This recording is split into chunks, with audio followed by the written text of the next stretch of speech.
Welcome to the Victory Education Lounge. I'm your host, Maurice, and today we're diving into part 52 of our series, the role of free fatty acids in insulin resistance. Before we begin, please take a moment to like this video, subscribe to our channel, and share your thoughts or experiences in the comments below. Your engagement helps us create better content and build a supportive community.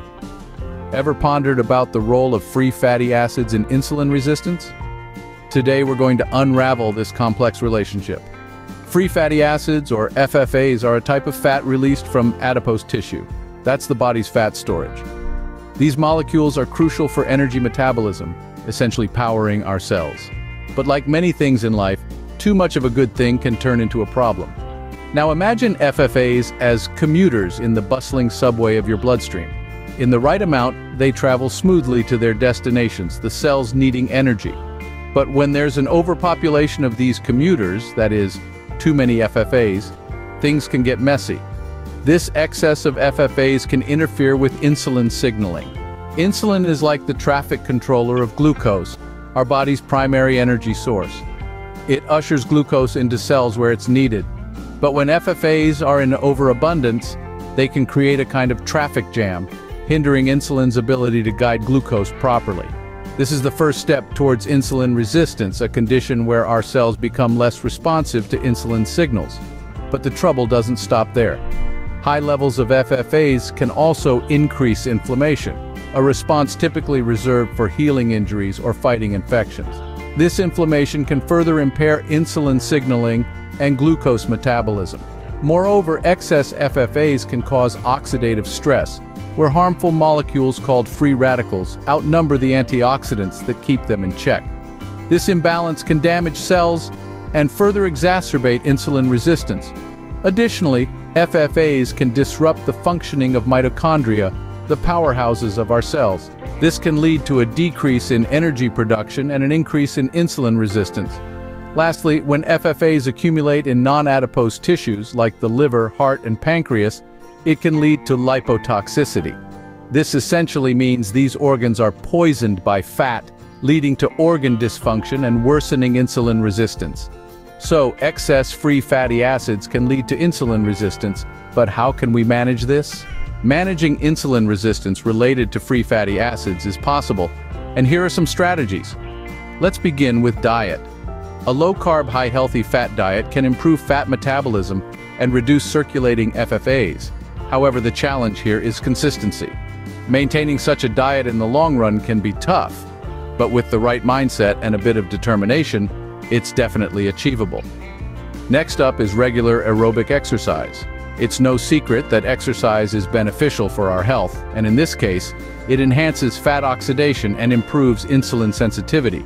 But remember, it requires consistent effort. You can't run a marathon on day one, so start small and gradually increase your intensity and duration. We also have the option of omega-3 fatty acid supplementation. These can reduce inflammation and improve FFA metabolism. However, keep in mind that high doses may have potential side effects. Always consult with a healthcare professional before starting any supplementation regimen. Intermittent fasting is another strategy. By improving fat metabolism and insulin sensitivity, it can be a powerful tool. But it's not for everyone. It may be difficult to adapt to, especially for those with certain health conditions or dietary requirements. Berberine supplementation is also worth considering. It may improve lipid metabolism and insulin sensitivity. Yet, like any supplement, it can interact with other medications. So, always check with your doctor first. Now let's talk about stress management. By reducing cortisol levels, which can contribute to FFA release, it's a key factor in managing insulin resistance. But it takes time to master stress management techniques and may require professional guidance. Adequate sleep is often overlooked but is crucial for hormonal balance and metabolic health. However, achieving a good night's sleep can be difficult due to various lifestyle factors. It's important to create a conducive sleep environment and establish a routine. Apple cider vinegar is another option. It may improve insulin sensitivity and lipid metabolism. But let's be honest, it's not the most palatable thing, and it may interact with certain medications. Cinnamon supplementation can also be beneficial. It may improve insulin sensitivity and lipid profiles. However, the effects can vary between individuals, so always start with a lower dose and monitor your body's response. Finally, we have cold exposure. It may activate brown fat and improve FFA metabolism. But it's not a walk in the park. It can be uncomfortable and requires caution. These strategies can provide a roadmap to manage and prevent insulin resistance. Now, let's see how these strategies work in real life. Real-life examples often clarify concepts better. Let's look at some. Just like in theory, in practice too, the strategies we discussed in the previous scene have shown notable improvements in managing free fatty acids and insulin resistance. Take Sarah, for example. The 42-year-old woman, Sarah decided to adopt a low-carb, high-healthy fat diet. After 3 months of dedication, she saw her triglyceride levels decrease and her insulin sensitivity improve. She felt more energetic and noticed that she was able to manage her weight better. Then there's Mike, a 55-year-old man who took up jogging for 30 minutes daily. Over time, his fasting free fatty acid levels decreased, and he reported feeling more energetic and alert. Regular aerobic exercise not only helped him with weight management, but also improved his overall health and well-being. Another example is Emily, a 38-year-old woman who began taking omega-3 supplements.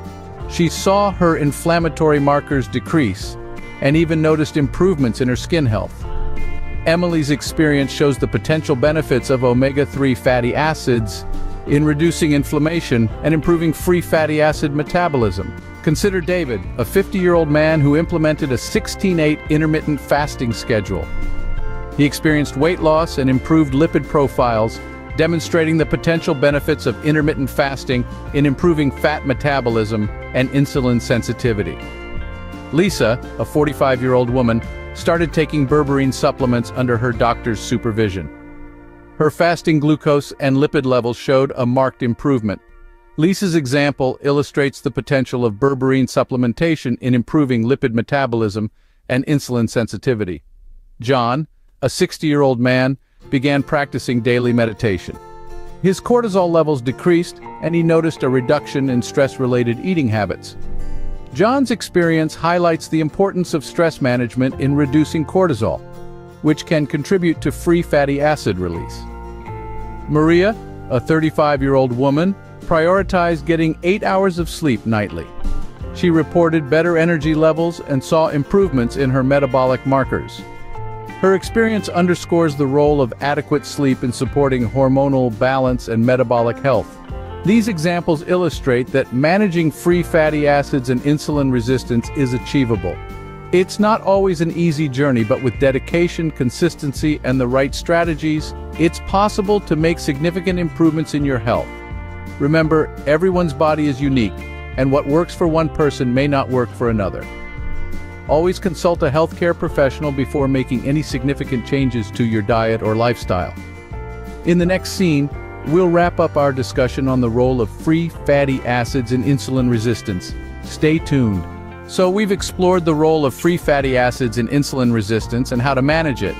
We've learned that while FFAs are essential for energy metabolism, when present in excess, they can interfere with insulin signaling and glucose metabolism, leading to insulin resistance.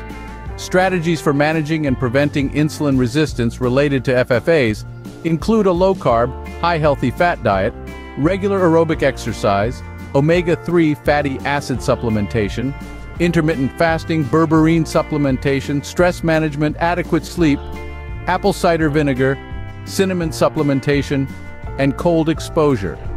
Remember, our real-life examples, from Sarah's low-carb diet to John's meditation practice, illustrate how these strategies can work in practice. Remember, managing insulin resistance involves consistent effort and personalized strategies. As always, consult with a healthcare professional before making any significant changes to your diet or lifestyle. Your health journey is unique, and professional guidance is crucial. Thank you for joining us in the Victory Education Lounge. Remember to like this video, subscribe to our channel, and share your thoughts or experiences in the comments below. Together, we can work towards better understanding and managing the role of free fatty acids in insulin resistance.